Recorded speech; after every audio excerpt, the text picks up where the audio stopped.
원합니다.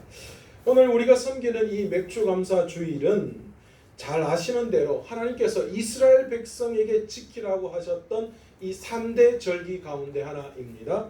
이스라엘 백성이 지켜야 할 3대 절기가 뭡니까? 가장 먼저 우리가 잘 알고 있는 유월절입니다. 두 번째가 오늘 우리가 지키는 맥주절이고요. 세 번째가 초막절입니다. 왜 하나님께서는 이 절기를 지키라고 말씀을 하셨을까요? 이 절기는 먼저 이스라엘의 역사와도 밀접한 관계가 있기 때문에 이 절기를 지키라고 기념하셨습니다. 6월절은 어떤 날입니까? 이스라엘 백성들이 400년 동안 애굽에서 종살이를 청산하고 출애굽하여 자유와 해방을 누리게 되는 것을 기념하는 절기입니다. 오늘 우리나라로 따지면 어떤 날요? 광복절과 같은 의미를 가지고 있다라고 볼 수 있죠. 또 오늘 우리가 지키는 맥주절은 어떻습니까? 6월절 이후 50일째 되는 그런 날을 기념하여 지키는 건데요. 이 날은 이 출애굽한 이스라엘 백성이 광야에서 하나님의 율법을 받고 하나님과 언약을 맺는 그런 것을 기념하는 절기입니다. 오늘날 우리나라의 절기로 말하면 어떤 날요? 제헌절과 같은 의미이죠. 또 초막절이 있습니다. 초막절은 광야를 지난 후 약속의 땅 가나안 땅에 들어가서 그 땅의 수확물을 통해 하나님께 감사하는 절기. 그 감사를 하면서 과거에 광야에서 너희들에게 베풀어 주신 하나님의 은혜가 무엇인지를 되새기게 하는 절기가 바로 초막절입니다. 우리나라로 따지면 비교하기가 조금 그럴 수도 있지만 추석, 그죠? 한가위, 많은 풍성한 것들을 거두어 드리는 것에 대한 감사라고 볼 수 있죠. 그런데 이스라엘 백성이 지킨 이 절기는 이 역사적인 내용도 있겠지만 이 이스라엘 백성의 이 절기는 이스라엘 백성들의 1년 농사와도 아주 긴밀한 관계가 있습니다. 먼저 6월절은 그의 첫 소산, 다시 말해서 보리의 첫 이삭을 하나님께 드리는 절기였습니다. 이는 첫 이삭을 드려 이후의 모든 농사와 수확을 풍성하게 해 주십사 하는 그런 감사의 절기입니다. 그래서 오늘날 절기로 3월에서 4월에 해당되는, 오늘날 태양력으로 따지면 3월에서 4월에 해당되는 그런 절기이죠. 또 맥주절은 6월절로부터 시작된 보리와 미래 농사로 말미암아 수확물을 얻어서 하나님 앞에 드린 그런 귀한 절기인데 일종의 중간 추수 정도라고 보시면 좋을 것 같아요. 6월절이 첫 추수, 그 다음에 맥주절은 중간 추수, 그리고 마지막 초막절은 어떻습니까? 초막절은 그 해의 마지막 수확, 다시 말해서 포도와 무화과와 올리브와 같은 그런 열매를 얻고 난 다음에 하나님 앞에 감사를 드렸던 그런 절기입니다. 백성들은 이날 그 모든 수확에 감사하면서 초막을 짓고 하나님께서 이렇게 하셨다라는 것을 되새기면서 감사하는 날이죠. 그런데 여러분, 우리가 이런 절기를 이야기하면서 오늘날 이렇게 생각하시는 분들이 계셔요. 이스라엘은 농경사회였기 때문에 하나님께서 이렇게 지키라고 하셨는데 오늘 우리는 농경사회 아니잖아요. 혹시 농사를 주업으로 하시는 우리 성도님들이 이곳에서 몇이나 되실까요? 거의 제가 봤을 때는 농사를 주업으로 하는 분들은 별로 없어요. 또 어떤 분들은 이런 생각을 가지고 있으시는 분 계세요. 이 절기는 사실은 다른 나라, 다시 말해서 이스라엘 민족에게 주신 절기가 아니냐. 그런데 우리가 물론 이 신앙적인 우리의 배경이 이스라엘이기는 하지만 그러나 굳이 다른 나라와 다른 이 이스라엘 민족에게 주신 그 절기까지도 우리가 지켜야 하는 의무는 없지 않는가라고 생각하시는 분들도 있습니다. 우리는 농경사회도 아니고 이방 나라에 주신 절기인데 오늘 우리는 어쩌면 우리나라에 맞는 그냥 절기를 지키면 되지 않느냐, 그렇게 생각할 수도 있다는 거지. 또한 조금 어떤 분들은 더 강하게 이야기하셔서 이런 교회가 절기를 만드는 이유는 헌금을 좀 성도들에게 많이 거두어 들여서 그래서 좀 교회적인 어떤 재정적인 문제를 해결하려고 그렇게 하는 거 아닌가라고 그렇게 생각하시는 분들도 계십니다. 뭐 앞에 말씀드린 거 다 충분히 이해는 갑니다만 그러나 그런 이유는 아닙니다. 여러분, 구약의 절기는 이스라엘이라고 하는 이 특정한 나라와 민족에게 주신 절기임에 틀림없습니다. 그런데 여러분, 우리가 이걸 생각해야 돼요. 하나님께서 특정한 이스라엘에게, 특정 나라와 특정 민족에게 절기를 지키라고 주셨지만, 그런데 이 절기는, 이것은 나중에 보시면 하나님의 백성된, 다시 말해서 그리스도인이라고 이야기하는 모든 사람들에게 지켜야 할 절기로 주신 것이다 라고 말할 수 있다는 거죠. 그러니까 이스라엘이라는 나라와 이스라엘 백성이 그것을 대표한다 라고 그렇게 볼 수 있다라는 거예요. 그러니까 다시 말해서 하나님은 지난 역사 속에서 이스라엘이라고 하는 특정한 민족에게 당신의 구속 역사를 보여주셨고, 그리고 그들에게 이스라엘 백성들에게 보여주신 그 구속의 역사가 특정 민족인 이스라엘에게 보여주신 샘플과도 같은 역할을 해서 우리 모두가 다 바로 그 이스라엘 역사를 바라보면서 이것이 바로 우리 그리스도인 된 사람들이 지켜야 할 것이다 라는 것을 우리가 알 수 있도록 그들에게 대표성을 띠고 하신 것이다 라는 것이지. 따라서 이스라엘이라고 하는 나라에 우리 스스로 나 자신을 대입하면 그것이 곧 하나님이 우리에게 주신 말씀이다 라는 것을 우리는 깨달을 수 있습니다. 그래서 구약의 절기가 이스라엘의 역사 그리고 농사와 관련된 것이기도 하지만 궁극적으로 이 땅을 살아가는 하나님의 백성인 우리가 알고 기념해야 할 절기라고 볼 수 있다라는 것이지. 무엇보다 이스라엘의 절기는 우리의 인생 여정과 깊은 관련이 있습니다. 6월절은 말씀드린 대로 이스라엘의 출애굽을 기념하는 절기입니다. 그런데 우리 그리스도인의 삶에서 출애굽과 같은 일이 일어났습니다. 어떤 일입니까? 바로 구원의 역사 아닙니까? 이스라엘은 출애굽하여 비로소 한 민족, 한 나라가 시작되게 되었습니다. 그래서 그들은 6월절이 있는 아비보를 한 해의 제일 첫 달로 삼았던 것입니다. 한마디로 이스라엘의 존재의 근거가 되는 날이 바로 6월절이죠. 우리 그리스도인들 역시 저와 여러분들도 마찬가지입니다. 이 땅에 태어난 날이 있듯이 우리가 하나님의 자녀가 된 날, 우리가 구원받은 날, 예수 그리스도를 인격적으로 만난 날이 있다라는 것이지요. 물론 각 사람마다 차이는 있겠습니다만은, 하지만 이 땅의 모든 그리스도인들은 구원으로 말미암아 우리에게 새로운 인생이 시작되었습니다. 이것은 출애굽한 이스라엘 백성이 이 가나안 땅에 들어가기 전 2번 물을 건너는 사건과 아주 밀접하게 관계가 있는데요. 우리가 구원을 받았다라는 것을 사실은 표면적으로 나타내는 게 세례잖아요. 그죠? 그런데 이스라엘 백성들도 마찬가지였다라는 거예요. 먼저 광야에 들어서기 전에 이스라엘 백성들이 애굽에서 탈출해서 어떤 바다를 건넜습니까? 홍해라고 하는 바다를 건넜습니다. 그런데 이 홍해 바다를 건넌 것을 사도 바울이 뭐라고 이야기했느냐? 고린도전서 10장 1절에서 2절에 모세에게 속하여 다 구름과 바다에서 세례를 받았다. 그렇게 이야기를 하고 있다라는 거예요. 하나님께서 이스라엘 백성들을 이끄셔서 홍해를 건너게 하신 게 그냥 그렇게 건너게 하신 게 아니라는 거죠.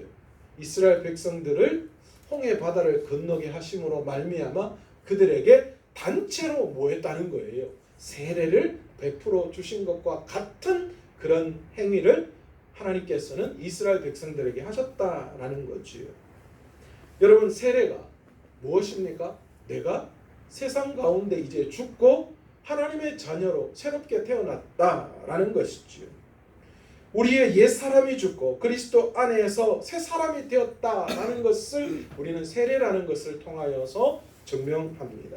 마찬가지로 이스라엘 역시 홍해의 깊은 바다로 들어가서 새로운 삶을 누리게 된 것이지요. 그래서 이스라엘 백성들에게 이 유월절, 그리고 그들이 애굽을 탈출해서 홍해를 건넌 것에는 그만한 큰 의미가 포함되어져 있다라는 겁니다. 두 번째로 초막절은 가나안에서 지난날 출애굽하게 하시고 광야에서 불과 구름으로 인도하시고 또 만나와 메추라기를 먹이셨던 하나님을 기억하며 감사하게 하기 위함이었습니다. 그래서 그들은 한 주간 초막을 만들고 그곳에서 살아야만 했습니다. 비록 지금은 젖과 꿀이 흐르는 가나안 땅에 들어가서 살지만 지난날 광야에서 하나님께서 그들을 어떻게 인도하셨는지를 그들은 이 초막을 짓고 되새기면서 살게 하시기 위해서 초막절을 지키게 하셨다라는 겁니다. 그렇게 보면 이 절기는 우리의 구원의 완성과도 같다라고 볼 수 있지요. 천국에서의 삶을 우리는 이 초막절을 통하여 예표하는 거예요. 여러분, 우리 역시 천국에서 영원토록 하나님을 찬양하면서 살아가야 하는 사람들입니다. 제가 우스갯소리로 계속 이야기하는 게 있잖아요. 만약 여러분이 예배가 너무 힘들고 지겹다면 여러분 절대로 천국 가시면 안 된다고요. 왜요? 천국에서는 24시간 하나님을 찬양하고 예배해야 되는데 지금 우리가 드리는 이 한 시간에 예배가 힘들고 어렵다면 여러분은 천국 가도 지옥인 거예요. 그러니까 어쩌면 이 예배가 내 삶에서 너무 기쁘고 행복하면 천국 가시면 뭐 하는 거예요? 이제 난리가 나는 거죠. 이게 막 터져 나오는 거죠. 너무 기쁨이 터져 나와서 어쩔 수가 없게 되는 거죠. 여러분, 초막절은 천국에서의 삶을 예표한다라고 볼 수 있습니다. 그도 그럴 것이 이스라엘 백성들이요 홍해를 지나고 난 다음에 또 한 번의 물을 건넜습니다. 그게 어디였습니까? 요단강이죠. 그런데 여러분, 우리가 찬양할 때에 요단강은 언제 등장합니까? 제가 그 코미디언 중에 그 누굽니까? 좀 키 작고 좀 빵빵한 그 사투리 잘 쓰는 그 여자 코미디언이 있던데 그 코미디언이 우스갯소리로 하는 소리가 있더라고요. 그게 뭐냐면 확 그냥 요단강 확 보내볼까 이런 이야기를 하더라고요. 세상 사람들도 이 요단강을 어떤 걸로 의미하냐면 죽음과 의미를 가지고 있습니다. 이스라엘 백성들은 요단강을 건너므로 말미암아 하나님의 새로운 땅, 뭡니까? 젖과 꿀이 흐르는 땅, 그 땅에서 이제는 나라와 민족으로 살아갈 수 있게 되는 역사가 일어났죠.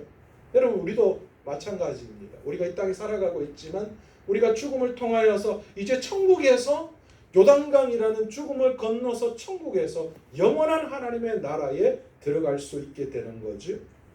유월절과 초막절이 바로 이런 관련이 있다라는 겁니다. 그렇다면 오늘 우리가 지키는 맥주절은 무엇과 관련이 있을까요? 바로 광야와 관련이 있습니다. 출애굽하고 홍해를 건넌 이스라엘 백성들은 40년 동안 광야 생활을 해야만 했습니다. 어느 누구도 예외가 없었습니다. 애굽을 나온 사람들 모두는 광야 생활을 할 수밖에 없었습니다. 무엇을 말하고 있을까요? 광야는 성도들이 살아가는 삶의 한복판이라고 말할 수 있습니다. 그 광야가 애굽과 가까운지 가나안과 가까운지의 차이밖에 없다라는 거예요. 다시 말해서 오늘 저와 여러분 모두는 다 광야라는 삶을 살아가고 있는데 그런데 여러분의 삶이 세상과 더 가깝느냐 하나님과 더 가깝느냐 그 사이에 여러분이 광야라는 삶을 살아가고 있다라고 볼 수 있다라는 것입니다. 여러분 지금 어디에 가깝습니까? 광야라는 삶을 살아가면서 여러분은 어디에 가까이 계십니까? 애굽에서 떠나는 것을 기념하는 것이 유월절, 그리고 가나안에 들어간 것을 기념하는 것이 초막절. 그렇다면 그 중간 광야를 지나면서 기념하는 절기가 바로 맥추절이라고 볼 수 있다는 것이지요. 그래서 우리도 1년 중 한가운데인 이 중간 6월, 7월을 시작하면서 우리는 맥추절을 지키고 있는 겁니다. 자, 그렇다면 좀 더 구체적으로 하나님께서 인생의 한복판을 지나면서 우리에게 왜 이 절기를 지키라고 하셨던 것일까요? 첫 번째는 과거를 회상하게 하기 위함이었습니다. 과거에만 얽매여 사는 사람들 문제가 있습니다. 그렇죠? 내가 말이야, 옛날에 말이야, 말만 하면 내가 옛날에 말이야. 여러분, 이 옛날에 말이야를 많이 하는 사람들은 지금이 어떻다는 거예요? 옛날보다 훨씬 더 못 살아. 그래서 과거만을 회상하면서 살아가는 사람이죠. 여러분, 이런 사람들은 문제가 있어요. 절대 그의 미래가 밝지 않습니다. 그러나 과거를 전혀 돌아보지 않는 삶도 결코 지혜로운 삶이다라고 말할 수가 없습니다. 왜 그렇습니까? 과거는 오늘 나를 있게 하는 발자취이기도 하고, 과거를 거울 삼아 더 나은 내일로 우리가 나아갈 수 있게 하기 때문이지. 여러분, 과거 우리 모두는 참 힘들고 어려운 시절이 있었습니다. 그때 정말 견디기 어렵고 포기하고 싶고 절망스럽기도 했습니다. 그러나 그런 와중에도 우리는 한 가지 고백할 수밖에 없는 게 있다라는 거예요. 여러분, 그렇잖아요. 여러분들의 과거 힘들었던 것을 한번 생각해 보세요. 저도 제 인생이 참 힘들고 어려울 때가 있었거든요. 그런데 그때 너무 힘들고 어려워서 정말 다 포기하고 내려놓고 싶은 때가 너무나도 많았어요. 그 어떤 것도 위로가 되지 않더라고요. 심지어는 어쩌면 하나님마저도 그때는 참 힘들고 어렵다 보니까 위로가 되지 않을, 그래서 하나님 앞에 원망만 그냥 많이 할 경우가 훨씬 더 많았습니다. 그런데 여러분, 오늘 이 시점에서 과거를 돌아보면 한 가지 거부할 수 없는 게 하나 있습니다. 뭐냐 하면 바로 그 모든 것들이 다 하나님의 은혜였다라고 말할 수밖에 없다라는 것이지. 이스라엘이 편안한 애굽을 떠나 이 광야에 거친 새 삶을 살아가는 것, 어쩌면 그들에게는 너무 힘들고 어려운 그런 시간이었을 것입니다. 그런데 여러분, 한 가지 이스라엘 백성들에게 큰 변화가 있었어요. 광야의 삶이 애굽에서의 삶과 비교할 수 없을 만큼 힘들고 어려웠지만, 그러나 가장 큰 변화가 그들에게 하나 있었다라는 거예요. 애굽을 탈출하면서. 그게 뭔 줄 아십니까? 뭐겠습니까? 바로 그들의 신분이 변했다라는 거예요. 과거 애굽에서 살아갈 때 그들은 뭐였습니까? 노예였어요. 종이었어요. 그러나 애굽을 탈출하면서 그들은 더 이상 애굽의 종, 노예가 아니라 뭐였어요? 하나님의 백성, 하나님의 자녀, 자유인이 된 거예요.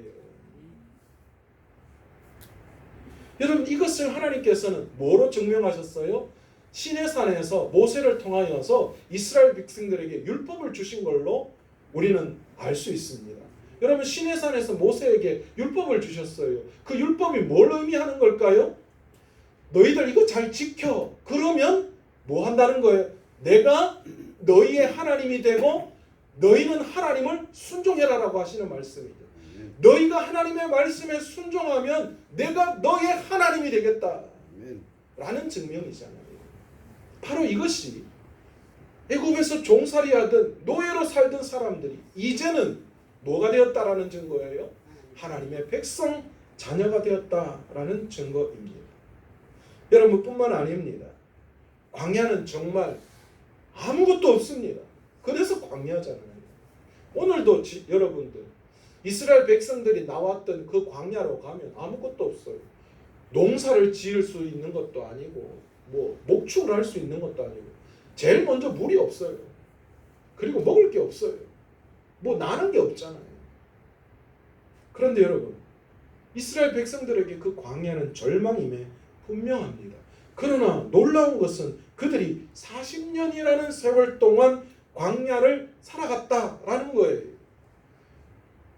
애굽에서 가지고 왔는 게 몇 년 같겠어요? 몇 년이 뭡니까? 몇 달만 가면 다 없어졌지 않겠습니까? 그런데 그들이 그곳에서 40년을 살았다라는 거예요. 뭘 의미합니까? 하나님이 그들에게 공급해 주셨다라는 거죠. 실질적으로 어떻게 했습니까? 하나님께서는 낮에 광야를 걷는 그들에게 구름 기둥으로 해를 가려 주셔서 그들이 태양빛에 노출되지 않도록 해주셨어요. 사막은 해가 지면 엄청 추운데 하나님 어떻게 하셨다고요? 불기둥으로 그들을 따뜻하게 보호해 주셨다는 거예요. 먹을 것이 없어요. 그래서 하나님은 어떻게 하셨어요? 만나와 메추라기로 그들에게 매일 필요한 양식을 허락해 주셨다라는 거지. 뿐만 아닙니다. 물이 없습니다. 그러니까 하나님 어떻게 하셨어요? 반석에서 물이 나오고 썩은 물을 단물로 바꾸시는 놀라운 역사를 그들에게 보여주셨다라는 겁니다. 여러분, 무엇을 말하는 걸까요? 그들은 오로지 광야에서 무엇으로 살아갔어요? 하나님의 은혜로 살아갔다라는 것을 말씀하고 계시다라는 겁니다. 그래서 이 모든 광야의 시간을 마무리하면서 모세는 신명기 8장 2절에서 4절에 통하여 뭐라고 말씀하느냐? 내 하나님 여호와께서 이 40년 동안에 내게 광야길을 걷게 하신 것을 기억하라. 신명기가 뭡니까? 이스라엘 백성들에게 하는 이야기잖아요. 너희 40년 동안 어떻게 살았는가를 기억하라는 거예요. 그러면서 뒤에 뭐라고 이야기합니까? 40년 동안 내 의복이 헤어지지 아니하였고 내 발이 부르트지 아니하였나니. 사랑하는 성도 여러분, 그렇습니다. 삶이 힘들고 어렵습니다. 하루하루 견디는 것이 어쩌면 고달프고, 그래서 내가 뭐 하고 살아가야 하나, 내가 뭐 때문에 살아가야 하나, 그런 고민을 할 때가 여러 번 있습니다. 그런데 여러분, 우리가 한번 생각해 보자고요. 한번 우리의 과거를 돌아보고 하나님 앞에 나아가면 여러분, 우리는 금세 내 삶에 하나님이 어떻게 은혜를 베풀어 주셨는지를 기억할 수밖에 없습니다. 그리 긴 시간이 지나지 않아도 우리가 과거를 묵상하고 하나님을, 과거에 나를 만나 주신 하나님을 만날 때에 우리는 이렇게 고백할 수밖에 없어요. 나를 지으신 이가 하나님, 나를 부르신 이가 하나님, 나를 보내신 이도 하나님, 나의 나 된 것은 다 하나님 은혜라. 나의 달려갈 길 다가도록, 나의 마지막 호흡 다하도록 나로 그 십자가 품게 하시니, 나의 나 된 것은 다 하나님 은혜라. 한량없는 은혜, 갚을 길 없는 은혜, 내 삶을 애워 사는 하나님의 은혜. 나 주저함 없이 그 땅을 밟음도 나를 붙드시는 하나님의 은혜. 그렇습니다. 하나님의 은혜입니다. 그 은혜가 나를 여기까지 인도하셨다라는 것이지. 여러분, 이 맥주 감사 주일을 맞이하면서 우리는 광야와 같은 삶을 살아가는 우리의 삶 가운데 하나님의 은혜가 무엇인지를 깨닫고 감사를 선택할 수 있는 저와 여러분 되시기를 간절히 축원합니다. 아멘. 조금 내 삶을 돌아보면요, 그럴 수밖에 없어요. 아멘. 저희 아버지가 돌아가시기 전에 저한테 그런 말씀을 하셨어요. 범씨가, 아버지는 정말 아무것도 없었다. 아버지가 가지고 있었던 것은 젊었을 때 선교사님을 통하여 복음을 받아들였다라는 거 그거 하나밖에 없었는데, 그런데 하나님께서 여기까지 인도하셔서 가정을 꾸리고 너희들을 낳고 그리고 이렇게까지 살게 하셨다. 그러시면서 그건 다 내가 잘나서가 아니라 하나님의 은혜였다라고 말씀을 하시더라고요. 여러분, 그렇습니다. 오늘 여러분이 어떤 상황 가운데 있을지라도, 힘들고 어려운 상황 가운데 있을지라도 여러분의 과거를 한번 돌이켜 보십시다. 그러면 금세 내 삶에 하나님의 은혜가 함께 하셨구나라는 것을 생각할 수밖에 없습니다. 이 맥주 감사절이 저와 여러분에게 바로 지나간 과거의 하나님의 은혜를 되새길 수 있는 귀한 절기가 되시기를 간절히 축원합니다. 두 번째로, 왜 인생의 한복판인 이 시간 맥주 감사절을 지키게 하셨는가? 바로 미래의 소망을 가지게 하시기 위해서입니다. 앞서 저는 과거를 회상하라라고 말씀을 드렸는데, 그런데 과거를 회상하는 자에게 주시는 하나님의 은혜가 있어요. 여러분, 그게 뭔 줄 아십니까? 미래에 대한 소망입니다. 과거에 나를 인도하시고 도와주셨던 하나님을 오늘 내가 만나고 그분의 은혜를 경험하게 되면 여러분, 내 삶에 뭐가 생깁니까? 미래에 대한 확신이 생긴다라는 것이죠.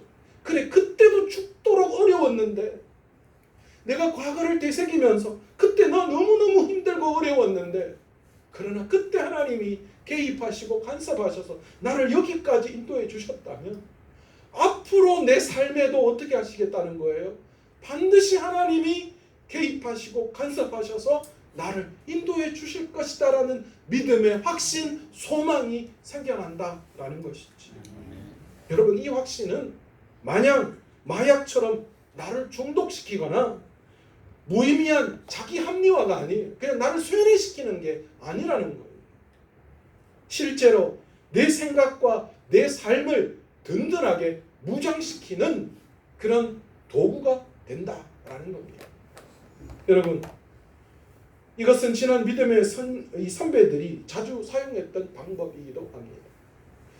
대표적으로 예레미야 선지자가 있어요. 예레미야 선지자가 현실을 보면서 너무나도 괴롭고 이해가 되지 않아서 힘들어 했습니다. 꼭 하나님이 자신을 버린 것 같고, 그리고 그래서 이 상황을 어떻게 받아들여야 하는가라는 그런 난감한 상황 가운데서 막막해 했습니다.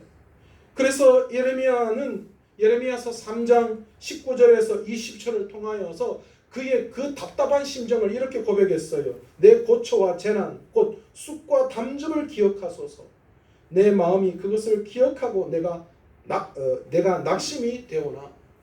무슨 이야기를 하는 거예요? 하나님 앞에 지금 자신의 상황 때문에 너무 힘들어하고 어려워하는 거예요.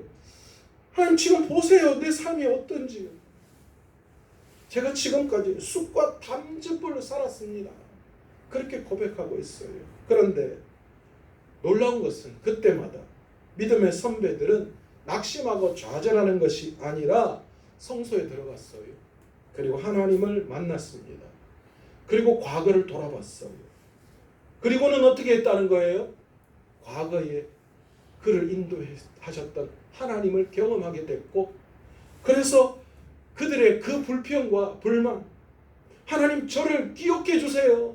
저 과거에 이렇게 힘들고 어려웠던 사람을 기억해 주세요.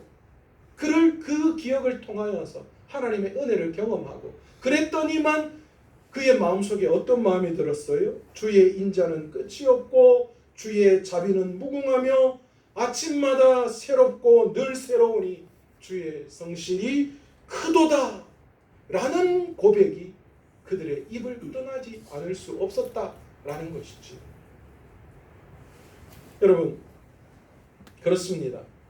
지난날이 하나님의 은혜였듯이 여러분, 우리의 과거를 통하여 우리는 앞으로도 하나님이 우리 가운데 은혜를 베풀어 주실 것이고 우리는 그 은혜 속에서 살아가는 자들임을 깨달을 수밖에 없습니다. 바로 그 은혜를 묵상하고 장래 소망을 확신하는 그런 자리가 바로 오늘 우리가 지키는 맥주 감사 주일이라는 것입니다. 그래서 우리가 이날을 지키는 거예요. 그렇다면 이때 우리가 할 수 있는 것이 무엇일까요? 우리가 그걸 이제 알았어요. 아, 맥주 감사주일이 우리에게 그런 의미이구나. 그렇다면 이 광야와 같은 인생의 한복판에서 우리는 무엇을 선택해야 할까요? 이 맥주절을 지키면서 우리는 뭘 해야 할까요? 바로 감사를 선택하는 거예요. 여러분, 행복은 다른 누가 책임져 줄 수 없습니다. 누가 줄 수 없어요. 나는 행복하고 싶죠. 우리 모두 나는 불행하고 싶다 하시는 분 계세요? 한 사람도 없잖아요. 그런데 우리 모두는 다 뭐라고 생각하는 줄 아세요? 행복을 누군가가 나에게 줄 거라고 생각해요.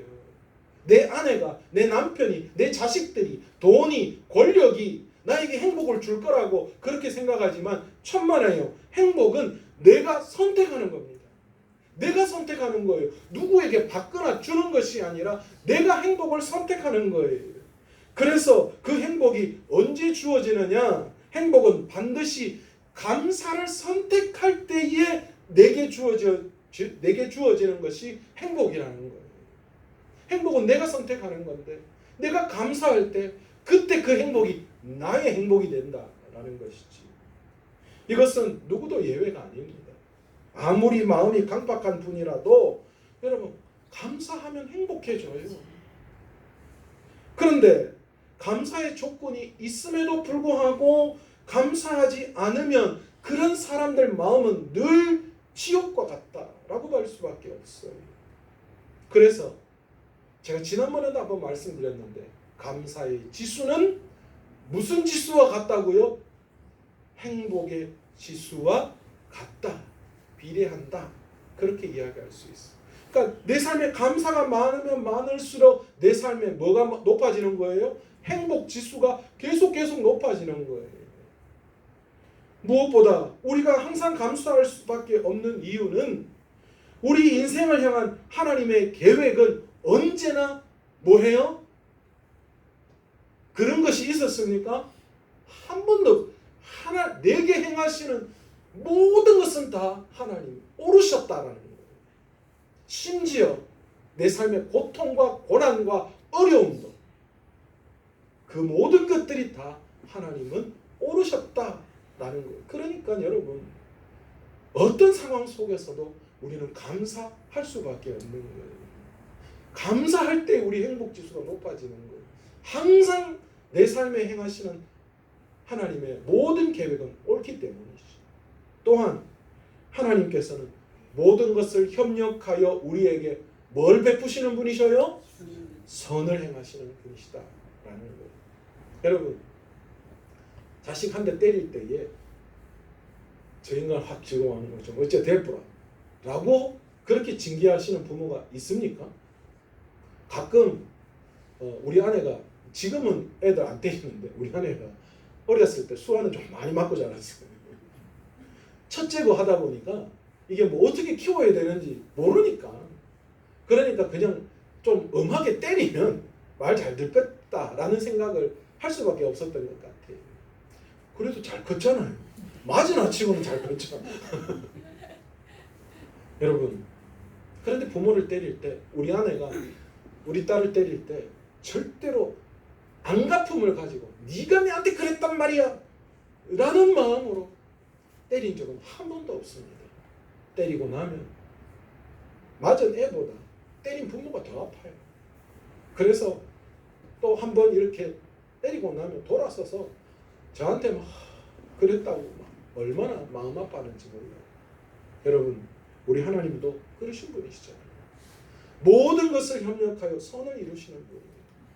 때로는 우리에게 힘들고 어려움을 주시지만 그러나 그 힘들고 어려움도 우리를 향하신 하나님의 사랑에서 비롯된 하나님의 선이지 결코 우리를 향한 악함이 아니시다라는 거예요.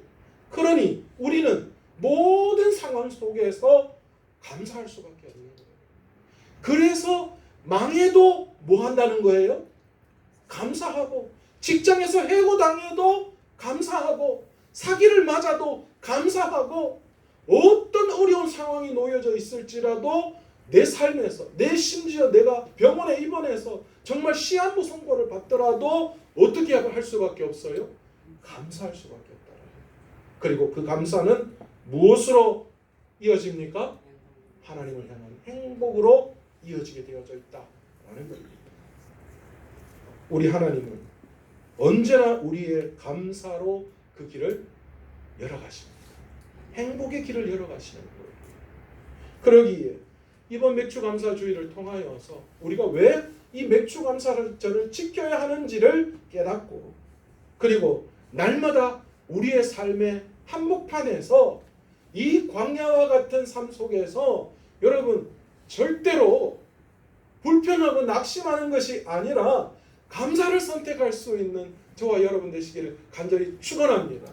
그래서 그 감사를 통하여 여러분의 삶이 날마다 하나님으로 말미암아 더 행복해지는 은혜를 경험하는 저와 여러분 다 되시기를 간절히 축원합니다. 기도하겠습니다. 아버지